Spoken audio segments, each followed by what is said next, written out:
Okay, so now that all pads are done, we're gonna start working on the receiver. So again, I have my little cheat sheet on the phone, and go ahead and we'll put the receiver on. So taking the receiver out of the package.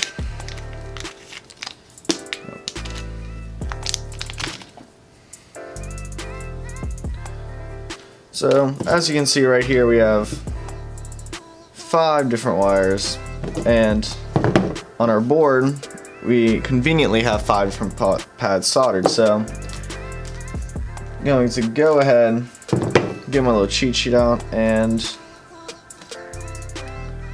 solder these to the board.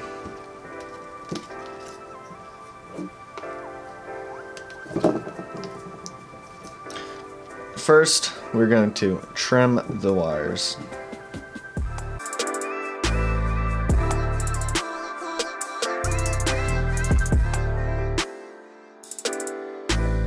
So, the yellow wire goes on top for me. Now to soldering the wires onto the board. Again, this is different for everyone, but if you have a Flight 1 board, this is how it goes.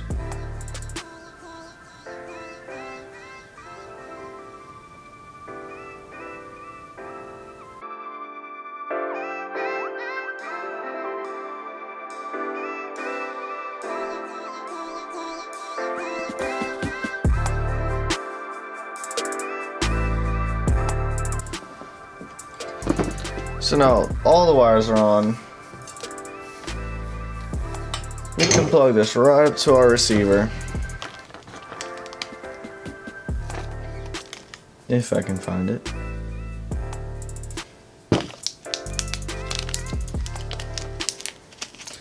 Right here. So we can plug it right up.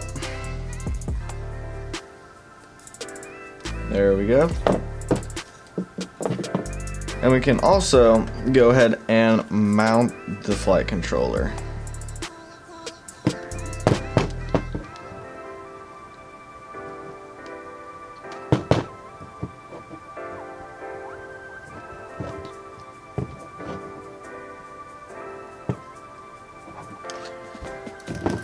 So now we can take the little cable that came with our ESC right here. And it doesn't matter which side you put where, but one side in to the flight controller, like so.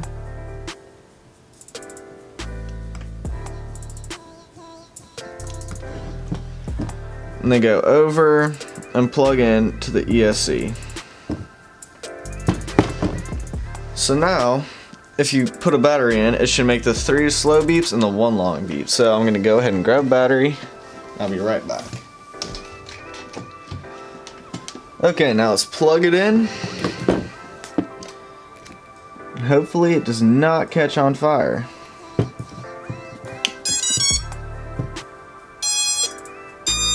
There we go, did the second 2 beeps, and as you can see on the receiver right there, both lights lit up. So that means that both are connected properly. So next up, what we're going to want to do is we're going to want to bind the receiver to the radio. So you're going to want to grab your radio, turn it on,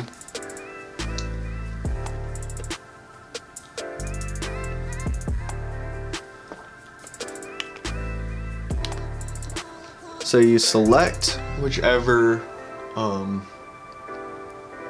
model you want this on. So in my case it's Sasquatch. So you press page, and then you go to where it says B and D, and then you press the center button or the enter button, and it should start making 3 beeps like this. So that means it's in bind mode. So go ahead, set this probably about 5 feet away from your receiver. Then next up, near your receiver, like where the plug is, if you have an FrSky or XSR like me, there's a little button right here, a little gold button that's very small. So What I do is I get scissors, or not scissors, tweezers, and you hold down the bind button.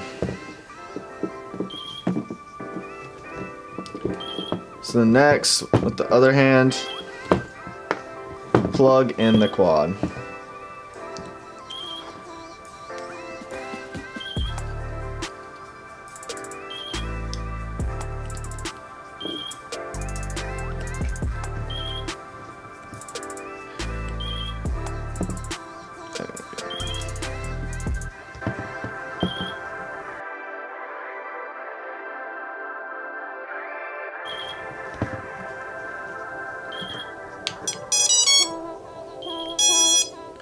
So you barely have to plug it in.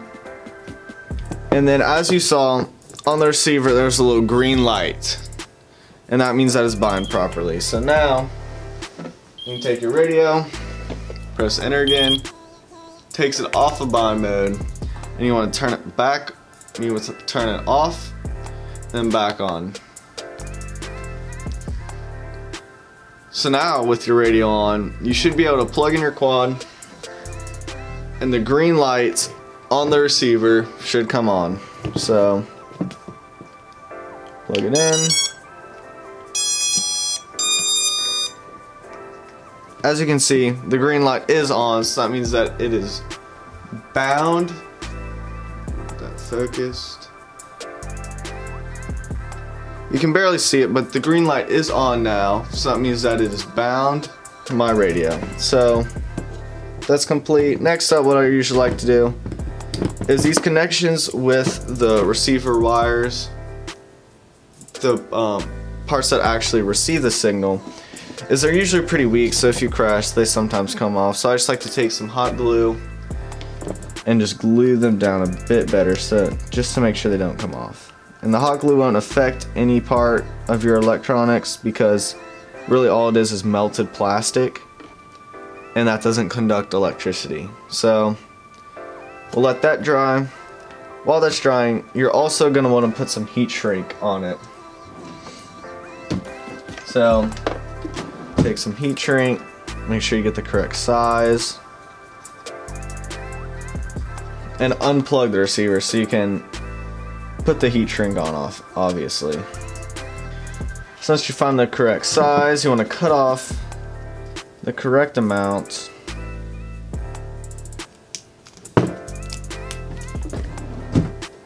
And if you don't have heat shrink, it's fine. It's just, I plan on mounting this to my flight controller, so I can't have, you know, electricity conducting from or bridging the receiver to the flight controller. So heat shrink's on. Obviously take your lighter,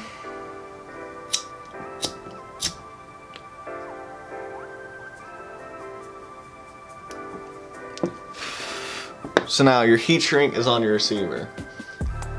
So now that that's done,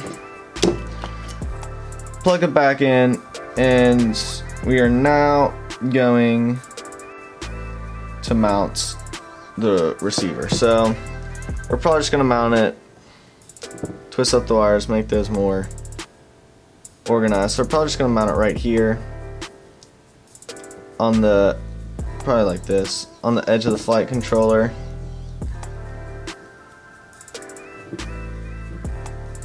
Yeah, probably right here would be perfect. Grab your double-sided sticky tape, cut some off,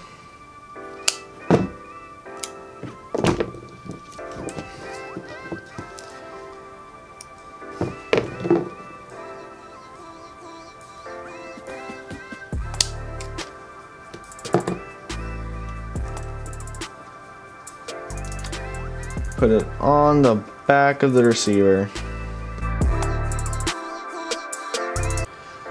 So now that that's on, mount it wherever you want. In this case, right here for me.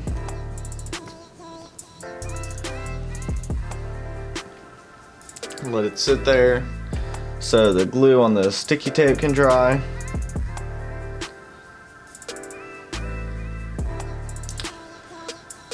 So yeah,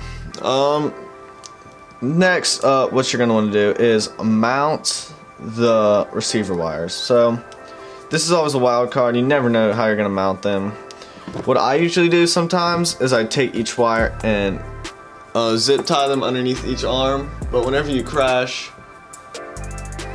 it yanks on the wire, so it's not that good for the receiver. So if I can't help it, I do that. But like for situations right now with this new frame, what I can do is I can take zip ties. Let me grab some zip ties real quick.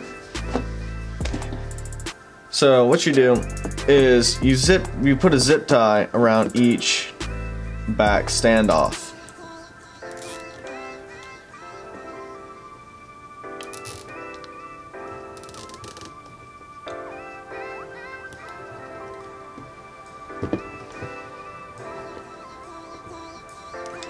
And what you do is you take your receiver wire like this and you either tape it or put some heat shrink on it, and it has it at a good angle.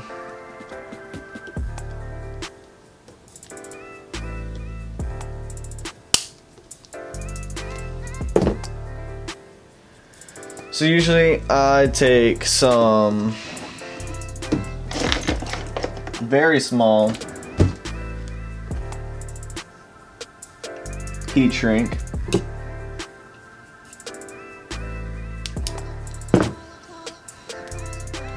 line this up, slide the heat shrink on,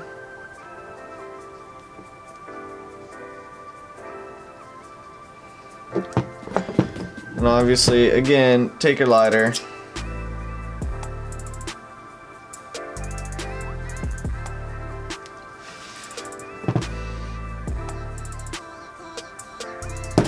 There we go. Now you always want to take a prop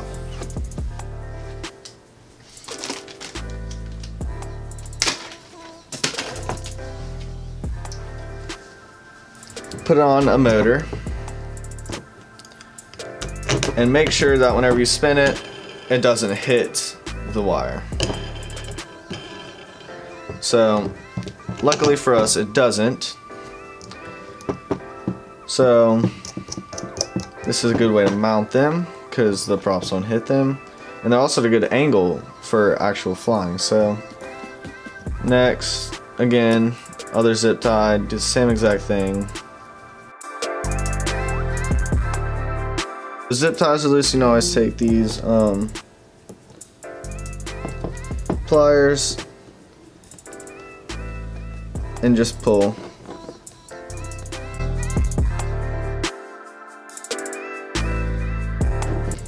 And there we go.